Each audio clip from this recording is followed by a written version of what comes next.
Hi friends, आप सभी कैसे हो। आशा करता हूँ कि आप सभी अच्छे होंगे। आपका हमारे चैनल वीके जाटोल क्लासेस में स्वागत है। आज के इस वीडियो में हम 9 मई 2026 के मुख्य करंट अफेयर्स और उसके एक्सप्लेन के बारे में चर्चा करेंगे। प्रश्न नंबर 1, हाल ही में CS-502 पृथ्वी अवलोकन उपग्रह का प्रक्षेपण किस देश ने किया है? ए जापान, बी चीन, सी दक्षिण कोरिया, डी रूस। दोस्तों, आपका सही आंसर ऑप्शन नंबर सी दक्षिण कोरिया होगा। सफल लॉन्च। दक्षिण कोरिया ने 3 मई 2026 को अपना स्वदेशी पृथ्वी अवलोकन उपग्रह CS-502 सफलतापूर्वक लॉन्च किया। प्रक्षेपण यान, इसे अमेरिका के कैलिफोर्निया स्थित वेंडेनबर्ग स्पेस फोर्स बेस से स्पेसएक्स के फाल्कन 9 रॉकेट के जरिए अंतरिक्ष में भेजा गया। देरी का कारण। रूस यूक्रेन युद्ध के कारण इस मिशन में लगभग 4 साल की देरी हुई, क्योंकि पहले इसे रूसी रॉकेट से लॉन्च किया जाना था। विशेषताएं। 534 किलोग्राम वजनी यह उपग्रह 498 किलोमीटर की ऊंचाई पर कक्षा में स्थापित हुआ। इसमें उच्च रिजोल्यूशन वाले सेंसर लगे हैं जो जमीन की सटीक तस्वीरें ले सकते हैं। उपयोग। यह उपग्रह भूमि प्रबंधन, आपदा निगरानी और राष्ट्रीय भू-स्थानिक सेवाओं नेशनल स्पेशल सर्विसेज के लिए महत्वपूर्ण डेटा प्रदान करेगा। आत्मनिर्भरता। इस उपग्रह की पेलोड तकनीक का 98% हिस्सा स्वदेशी रूप से विकसित किया गया है, जो दक्षिण कोरिया की अंतरिक्ष तकनीक में बढ़ती ताकत को दर्शाता है। प्रश्न नंबर 2, हाल ही में होर्मुज जलमरुमध्य में प्रोजेक्ट फ्रीडम की शुरुआत किस देश ने की है? ए रूस, बी चीन, सी जापान, डी अमेरिका। दोस्तों, आपका सही answer option number D America होगा। प्रोजेक्ट की शुरुआत अमेरिका ने 4 मई 2026 को होर्मुज जलमरुमध्य स्ट्रेट ऑफ होर्मुज में प्रोजेक्ट फ्रीडम लॉन्च किया है। उद्देश्य। इसका मुख्य उद्देश्य व्यावसायिक जहाजों को सुरक्षा प्रदान करना और समुद्र में नेविगेशन की स्वतंत्रता को बहाल करना है। सैन्य शक्ति। इस ऑपरेशन में अमेरिकी सेंट्रल कमांड के 15,000 सैनिक, गाइडेड मिसाइल विध्वंसक, 100 से अधिक विमान और ड्रोन शामिल हैं। पृष्ठभूमि। ईरान ने 28 फरवरी 2026 से इस रास्ते को ब्लॉक कर रखा है, जिससे लगभग 800 व्यावसायिक जहाज फंसे हुए हैं।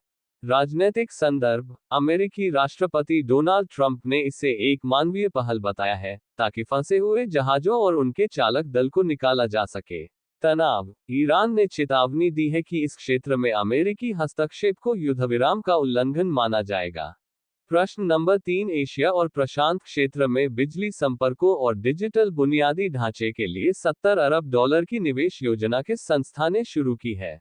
ए विश्व बैंक, बी अंतर्राष्ट्रीय मुद्रा कोष, सी एशियाई विकास बैंक, डी विश्व व्यापार संगठन। दोस्तों, आपका सही आंसर ऑप्शन नंबर सी एशियाई विकास बैंक होगा। मुख्य घोषणा। एशियाई विकास बैंक एडीबी ने एशिया और प्रशांत क्षेत्र में बिजली संपर्कों, इलेक्ट्रिसिटी लिंक्स और डिजिटल बुनियादी ढांचे के लिए $70 अरब की एक बड़ी क्षेत्रीय निवेश योजना शुरू की है। लक्ष्य वर्ष। इस योजना को 2035 तक पूरा करने का लक्ष्य रखा गया है। 2 मुख्य हिस्से। पैन एशिया पावर ग्रिड $50 अरब। इसका उद्देश्य सीमा पार बिजली लाइनों का विस्तार करना और लगभग 20 गीगावाट नवीकरणीय ऊर्जा रिन्यूएबल एनर्जी को जोड़ना है। इससे 20 करोड़ लोगों को बिजली मिलेगी। एशिया पैसिफिक डिजिटल हाईवे $20 अरब। इसका लक्ष्य पहली बार 20 करोड़ लोगों तक ब्रॉडबैंड इंटरनेट पहुंचाना और दूरदराज के इलाकों में कनेक्टिविटी की लागत को 40% तक कम करना है।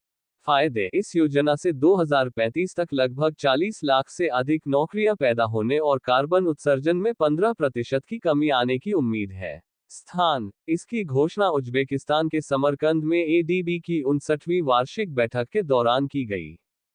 प्रश्न नंबर 4, भारत का पहला बैरियर लेस टोल सिस्टम किस राज्य में लॉन्च किया गया है? A Rajasthan, B Gujarat, C Maharashtra, D Karnataka. दोस्तों, आपका सही answer option number B Gujarat होगा। कहां शुरू हुआ? भारत का पहला बैरियर फ्री बिना रुकावट वाला टोलिंग सिस्टम गुजरात में नेशनल हाईवे 48 NH 48 पर स्थित 84 toll plaza Surat Bharuch section पर शुरू किया गया है। कैसे करता है काम? इसमें multi lane free flow MLFF तकनीक का इस्तेमाल किया गया है। यहाँ हाई स्पीड कैमरे और सेंसर्स लगे हैं जो गाड़ी की नंबर प्लेट और फास्टैग को चलते चलते ही स्कैन कर लेते हैं। अब रुकने की जरूरत नहीं। अब वाहनों को टोल देने के लिए लंबी कतारों में लगने या रुकने की जरूरत नहीं होगी। गाड़ियां 80 किलोमीटर प्रति घंटा तक की रफ्तार से टोल पॉइंट से सीधे गुजर सकेंगी और टैक्स अपने आप कट जाएगा। बड़े फायदे, इससे यात्रियों का समय बचेगा, बार बार रुकने और चलने से होने वाली ईंधन की बर्बादी रुकेगी और प्रदूषण भी कम होगा। आगे की योजना, नितिन गडकरी के अनुसार, ये हाईवे इंफ्रास्ट्रक्चर को आधुनिक बनाने की दिशा में बड़ा कदम है और जल्द ही इसे देश के अन्य हिस्सों में भी लागू किया जा सकता है। प्रश्न नंबर 5, प्रसार भारती के अध्यक्ष के रूप में किसे नियुक्त किया गया है? A. Prasoon Joshi, B. Anupam Kher, C. Ashutosh Gowariker, D. Manoj Muntashir. दोस्तों, आपका सही answer option number A. Prasoon Joshi होगा। प्रश्न नंबर 6, दुनिया का सबसे बड़ा पानी के भीतर राष्ट्रीय ध्वज फहराने का रिकॉर्ड किस देश ने बनाया है? ए. भारत, बी. अमेरिका, सी. चीन, डी. जापान। दोस्तों, आपका सही आंसर ऑप्शन नंबर ए. भारत होगा। विश्व रिकॉर्ड, भारत ने समुद्र की गहराई में दुनिया का सबसे बड़ा राष्ट्रीय ध्वज तिरंगा फहराकर गिनीज वर्ल्ड रिकॉर्ड बनाया है। झंडे का आकार, यह विशाल तिरंगा 60 मीटर लंबा और 40 मीटर चौड़ा है। स्थान, यह उपलब्धि अंडमान और निकोबार के स्वराज द्वीप हैवलॉक आइलैंड के मशहूर राधानगर बीच पर हासिल की गई।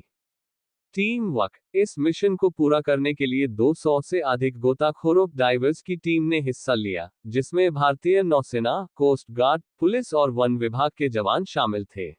युवा भागीदारी, खास बात ये रही कि इसमें 14 से 16 साल के 3 स्कूली बच्चों ने भी गोताखोर के रूप में भाग लेकर देश का मान बढ़ाया। सम्मान, गिनीज वर्ल्ड रिकॉर्ड के अधिकारी ने मौके पर ही इस उपलब्धि की पुष्टि की और उपराज्यपाल डी. के. जोशी को प्रमाण पत्र सौंपा। प्रश्न नंबर 7, हाल ही में स्वचालित मार्ग के तहत बीमा क्षेत्र में 100% प्रत्यक्ष विदेशी निवेश (FDI) की अनुमति किस देश ने दी है?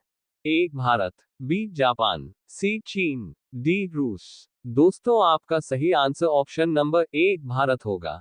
प्रश्न नंबर 8, भारतीय रेलवे ने हाल ही में कौन सी वंदे भारत ट्रेन शुरू कर हाई स्पीड नेटवर्क का विस्तार किया है?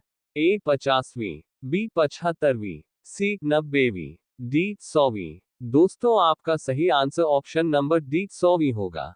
प्रश्न नंबर 9, हाल ही में पूरी तरह से पेपरलेस न्यायपालिका वाला भारत का पहला राज्य कौन बना है? A. Goa, B. Sikkim, C. Kerala, D. Himachal Pradesh. दोस्तों, आपका सही answer option number B. Sikkim होगा।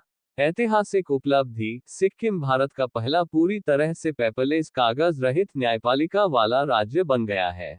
घोषणा, ये घोषणा भारत के मुख्य न्यायाधीश सीजेआई न्यायमूर्ति सूर्यकांत ने गैंगटॉक के चिंतन भवन में आयोजित राष्ट्रीय तकनीक और न्यायिक शिक्षा सम्मेलन के उद्घाटन सत्र में की। क्या बदलेगा? अब सिक्किम की अदालतों में ई-फाइलिंग, डिजिटल केस रिकॉर्ड, वर्चुअल सुनवाई और ऑटोमेटेड वर्कफ्लो जैसी पूरी तरह डिजिटल प्रणालियां काम करेगी। फायदा, इस कदम से मुकदमों के लंबित रहने की समस्या कम होगी, सुनवाई में तेजी आएगी और न्यायिक प्रक्रिया अधिक कुशल और पारदर्शी बनेगी।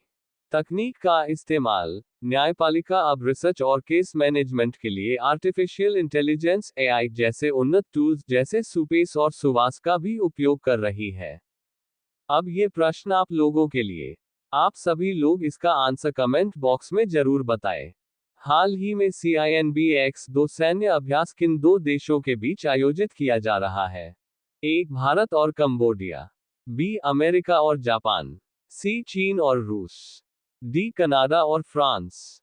लास्ट वीडियो के प्रश्न का आंसर हमने आपसे पूछा है कि नम्मा 112 हेल्पलाइन में AI सुविधा किस शहर की पुलिस ने शुरू की है?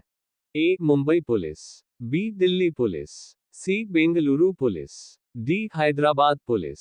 दोस्तों, आपका सही answer option number C. Bengaluru police होगा। यदि दोस्तों आपको हमारा यह वीडियो अच्छा लगा हो तो वीडियो को लाइक शेयर जरूर करें, साथ ही हमारे चैनल वीके जाटोल क्लासेस को सब्सक्राइब जरूर करें ताकि हमारे चैनल पर अपलोड होने वाली प्रत्येक वीडियो का नोटिफिकेशन आप तक तुरंत पहुंच सके।